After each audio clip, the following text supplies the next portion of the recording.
right, today we are going over the poem The Raven by Edgar Allan Poe. As always, I'm starting with my fiction annotating key. We're going to go over plot, characters, setting, and literary devices.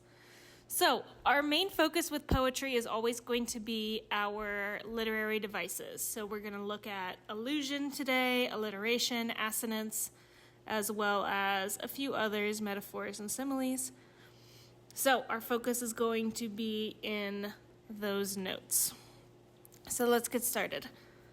Once upon a midnight dreary, while I pondered weak and weary over many a quaint and curious volume of forgotten lore, while I nodded, nearly napping, suddenly there came a tapping, as of someone gently rapping at my chamber door.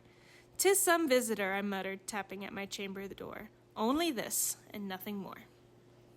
So we start with our setting. Once upon a midnight dreary. This gives us our time. And then the second thing we have is our connotation word, dreary. That is a negative connotation.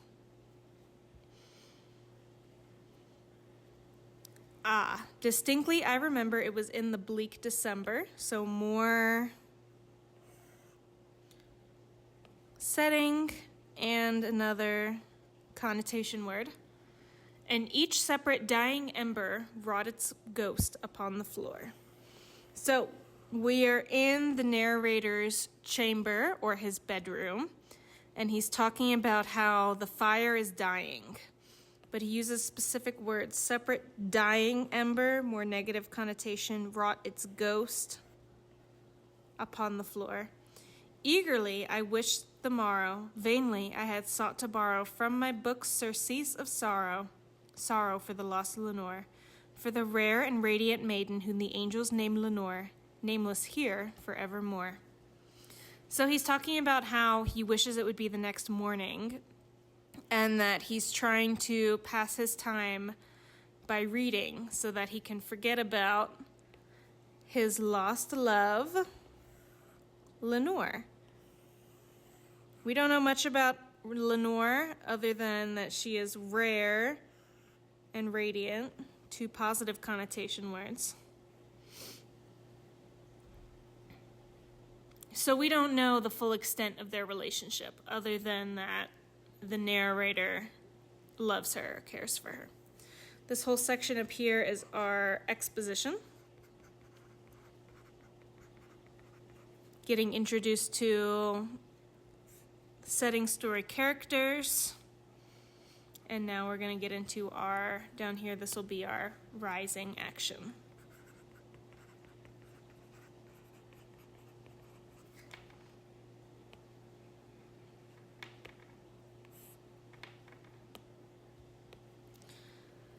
And the silken, sad, uncertain, this is alliteration. We're not going to point out every example of alliteration that's here, but we'll hit some of the important ones. Rustling of each purple curtain thrilled me, filled me with fantastic terrors never felt before, so that now, to still the beating of my heart, I stood repeating, "'Tis some visitor entreating entrance at my chamber door. 'Tis some late visitor entreating entrance at my chamber door. This it is, and nothing more." So he's starting to get freaked out. He thinks he hears someone at the door. He's up late reading these stories, thinking about his dead wife. And then we have some assonance, entreating entrance. These are our rhyming vowel sounds. So alliteration is our repeating consonants, whereas assonance is our repeating vowels. So we'll pay attention to that. This it is, and nothing more. Presently, my soul grew stronger, hesitating then no longer. "Sir," said I, "or madam, truly your forgiveness I implore. But the fact is I was napping, and so gently you came rapping, and so faintly you came tapping at my chamber door, that I scarce was sure I heard you. Here I opened wide the door. Darkness there, and nothing more." This is more of our setting, the dark house. He thinks he hears someone at the door, but when he opens it, there's no one there. Deep into that darkness peering, long I stood there wondering, fearing, doubting, dreaming dreams no mortal ever dared to dream before. But the silence was unbroken, and the stillness gave no token, and the only word there spoken was the whispered word, Lenore. This I whispered, and an echo murmured back the word, Lenore. Merely this, and nothing more. So we're learning a little bit more about our main character, our narrator. Lots of interesting words, both positive and negative. Wondering, positive. Fearing, negative. Doubting, negative. Dreaming, positive. So, just like our words here, our narrator is also a bit of a mixed bag. He's certainly intelligent, imaginative, but he's also consumed by grief, his grief for Lenore. And perhaps a little out of his mind as well, spooked by the night.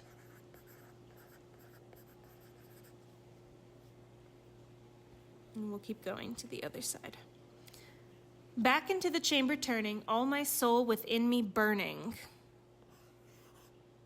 Negative connotation word. Soon again, I heard a tapping somewhat louder than before. Surely, said I, surely that is something at my window lattice. Let me see then what thereat is, and this mystery explore. Let my heart be still a moment, and this mystery explore. 'Tis the wind, and nothing more. So he's trying to calm himself, maybe convince himself that there's nothing wrong, he's not going crazy. Open here, I flung the shutter, when, with many a flirt and flutter, repetition of consonant sounds, that is alliteration, in there stepped a stately raven of the saintly days of yore. So this is our third main character in this poem. A stately raven. Not the least obeisance made he, not a minute stopped or stayed he, but with mien of lord or lady perched above my chamber door. So he's describing the raven as stately and like a lord or a lady. So he thinks the raven is very formal, maybe? A fancy raven. He doesn't really act like a normal bird. He acts differently. Perched above my chamber door, perched upon a bust of Pallas, this is our first allusion, just above my chamber door. So this bust of Pallas is a reference to it's an allusion, first and foremost. Remember, our allusions is a reference to something outside of the text we're currently reading. In this case, it is a reference to the Greek goddess Athena.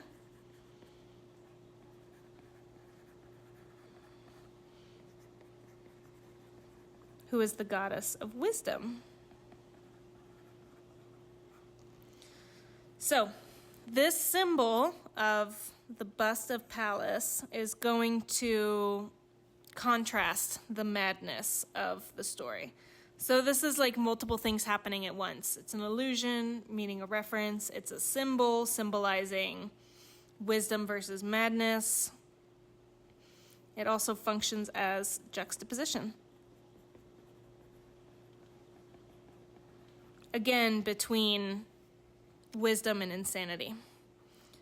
So the bird is perched on a statue that sits above the narrator's bedroom door, perched and sat, and nothing more. Then this ebony bird beguiling my sad fancy into smiling by the grave and stern decorum of the countenance it wore. So he's describing the raven as looking very serious, grave and stern. Though thy crest be shorn and shaven, thou, I said, art sure no craven. Ghastly, grim, and ancient raven, wandering from the nightly shore, tell me what thy lordly name is on the night's Plutonian shore. Another allusion here. This specifically is a reference to the Roman god of death, Pluto.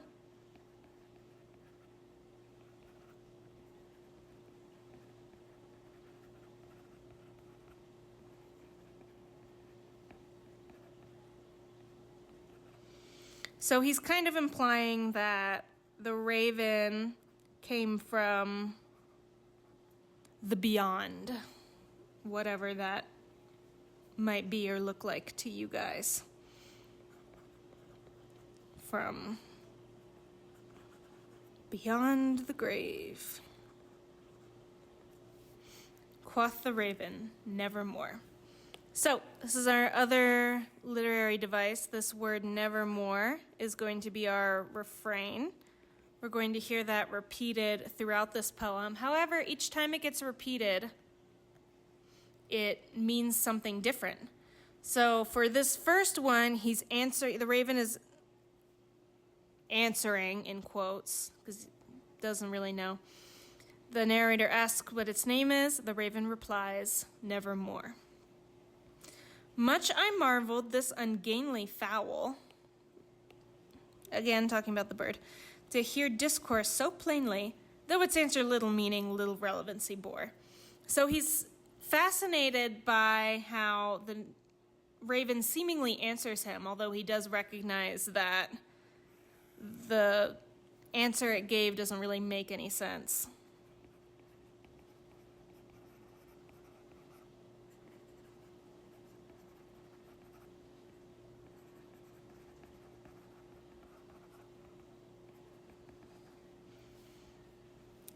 Ever yet was okay, where did I leave off? For we cannot help agreeing that no living human being ever yet was blessed with seeing bird above his chamber door, bird or beast upon the sculpted bust above his chamber door with such a name as nevermore. So he's saying we can all agree that this is interesting because I bet none of you guys have had a bird come into your room on your bedroom and had the name nevermore. And second thing, this is where we get into our climax of the poem. So that's our other note for this section. But the raven, sitting lonely on the placid bust, spoke only that one word, as if his soul in that one word he did outpour. Nothing further than he uttered, not a feather than he fluttered, till I scarcely more than muttered, other friends have flown before, on the morrow he will leave me, as my hopes have flown before. So, it's getting a little weird. The raven is saying nothing except for this word, nevermore. And he's not even moving, not a feather than he fluttered.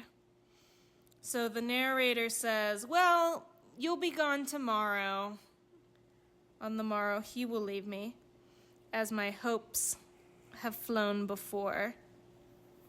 Just like things come and go, you know? We're happy some days, we're sad some days.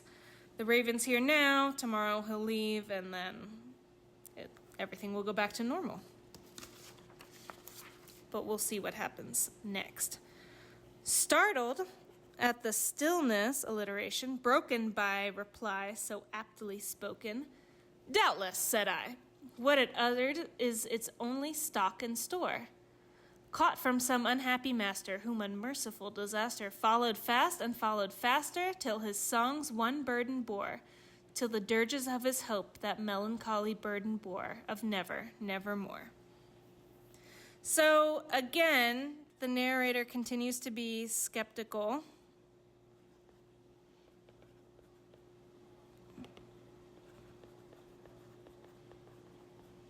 Of the raven, saying it's weird that he's only speaking this one word, almost like he's talking to me, but I'm guessing he just picked it up from his former master who had a bad life, whom unmerciful disaster followed fast and followed faster, till all the guy said is nevermore. The other thing I want to point out is that disaster and hope are both capitalized as proper nouns. So, based on that, what do you think the narrator thinks about these concepts? Food for thought. But the raven, still beguiling my sad fancy into smiling, straight I wheeled a cushioned seat in front of bird and bust and door. Then upon the velvet sinking, I betook myself to linking fancy unto fancy, thinking what this ominous bird of yore, what this grim, ungainly, ghastly, gaunt, and ominous bird of yore meant in croaking nevermore.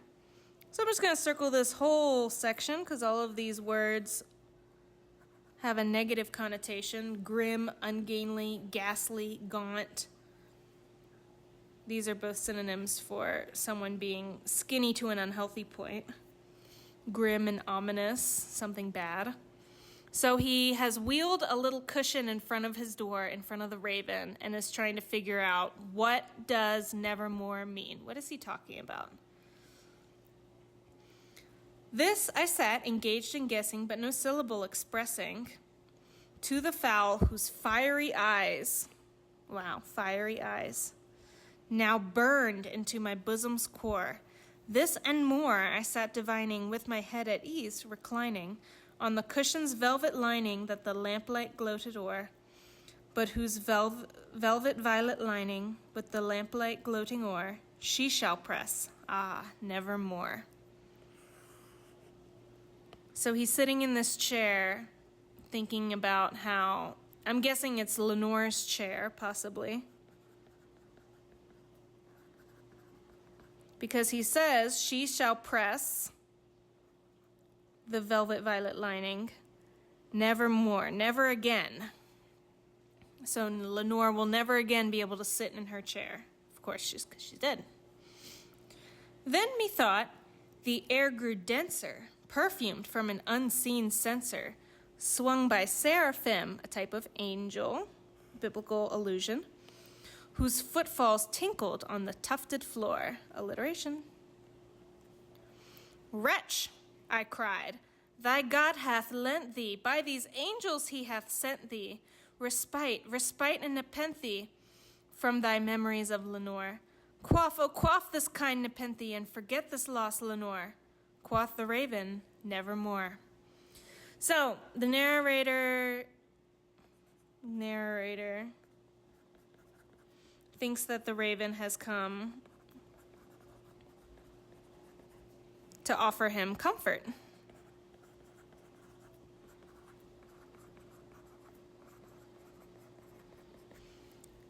Nepenthe is like a type of medicine, and he wants this because he wants to get a break from his grief over Lenore.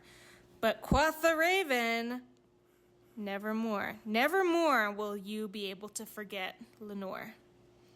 And this is when we turn into our falling action. And this is also where we start to get more from the narrator. He, at this point, is taking the bird seriously, taking the raven seriously. So perhaps showing his madness. I'm going to write madness. Remember, before he was just quietly amused by the raven. Now he's starting to get angry at it. Prophet, said I, thing of evil, prophet still, if bird or devil, whether tempter set or whether tempest tossed thee here ashore, desolate yet all undaunted on this desert land enchanted, on this home by horror haunted. Alliteration. Tell me truly, I implore, is there balm in Gilead? Tell me, I implore. Quoth the raven, nevermore. So, he's asking the raven, is there balm in Gilead? this is another biblical allusion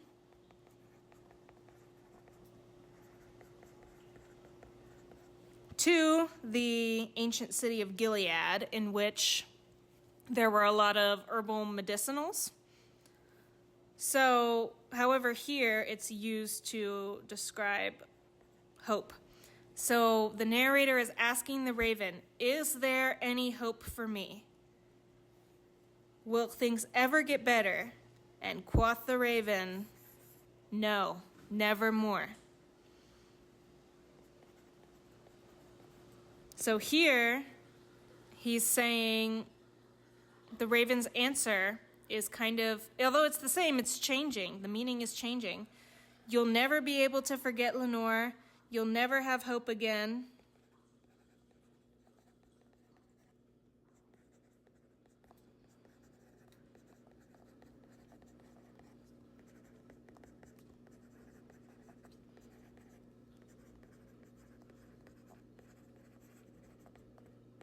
Essentially saying that the narrator is never going to be happy again. Never again will you find respite or find relief from your memories of Lenore.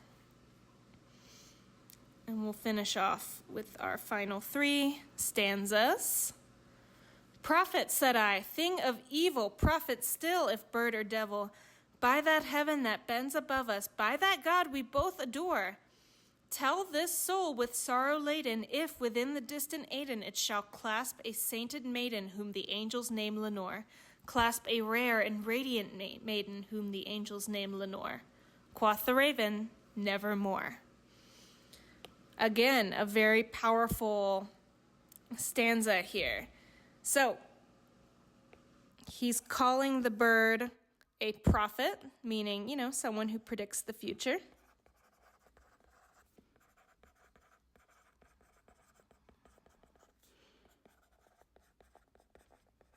And he started asking it questions. We saw it back here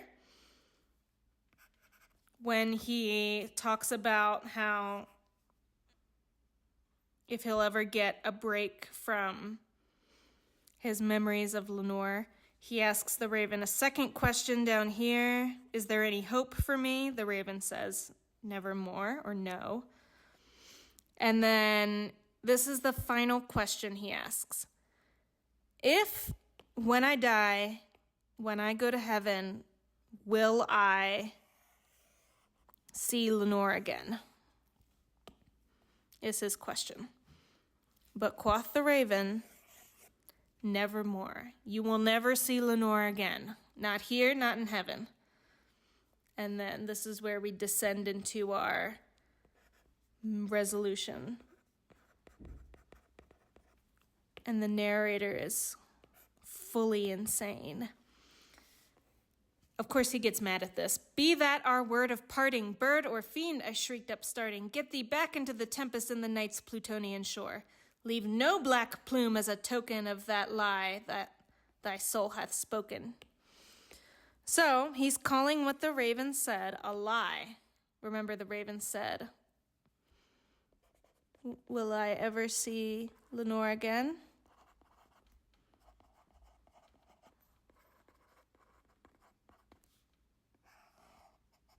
The raven said no. He says that's a lie. Leave my loneliness unbroken. Quit the bust above my door. Take thy beak from out my heart, and take thy form from off my door. Quoth the raven, nevermore. So he's saying, get out of here. And the raven says, nevermore, nevermore shall I leave, never again. And the raven, never flitting, still is sitting on the pallid bust of Pallas just above my chamber door. And his eyes have all the seeming of a demon's that is dreaming. Not only do we have alliteration here, but we also have 2 opposite words in the same sentence, demon and dreaming. And the lamplight o'er him streaming throws his shadows on the floor. And my soul from out that shadow that lies floating on the floor shall be lifted nevermore. So he's saying, to this day, the raven still sits above my bedroom, but he will never be able to leave again.